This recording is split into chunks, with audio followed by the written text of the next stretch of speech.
Recently, I've been watching the news. President Biden has marked his $3.5 trillion. $3.5 trillion spending plan in place. Build Back Better agenda that would tax 700 of the wealthiest Americans. Oppose these investments is to be complicit in America's decline. It's a plan that will accomplish 5 things for Americans: universal pre-K, paid family leave, expanded Medicare, child tax credit, and climate change. The president is hoping to get the bill passed through a process called budget reconciliation. It's a parliamentary tool to get around the filibuster rules in the Senate. Normally, governments need a 60-vote supermajority to pass bills in the Senate. With this tool, they can do that with a simple majority of 51 votes, or 50 votes plus the vice president as a tiebreaker. Easy, right? The only problem, these 2 Democrats.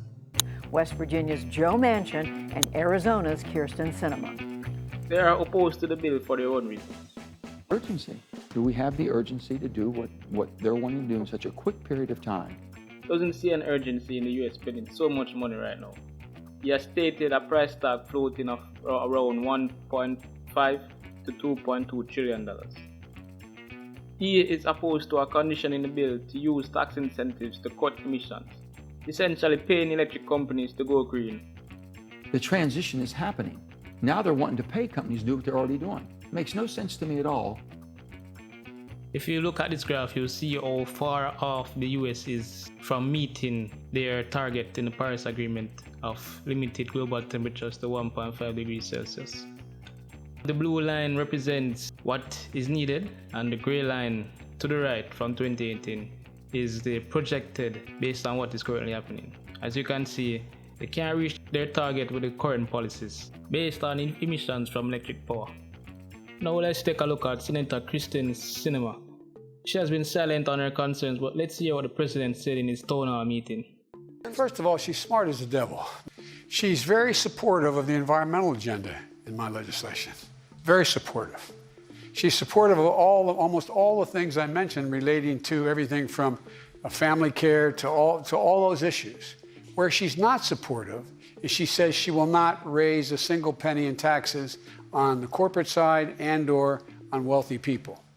Period. These 2 senators have their states, corporate, or even their donors' interests in mind. Fine.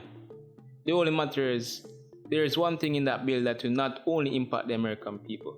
Those provisions to reduce greenhouse gas emissions will impact the world. What we know so far is that Biden wants to halve the US CO2 output by 2030 from 2005 levels. Part of that strategy is to green America's electric grid. To do that, he plans to 1. Penalize electric companies that don't reduce the amount of carbon they emit. 2. Build infrastructure so that renewable power can reach states that don't or can't produce renewable energy of their own. Currently in the US, the areas with the most potential to harvest renewables are the areas that can use up that energy. They need to be moved from there to other states that can't produce enough of their own. To do that, they need more and bigger transmission lines to transmit these power to substations where they are transmitted to homes and businesses. Building more transmission lines is possibly the most important part of greening the electric grid. If the infrastructure to transmit the energy is not there, then there's no impetus to build more green energy farms because that energy can't be and won't be used up anyways. It's a crucial first step.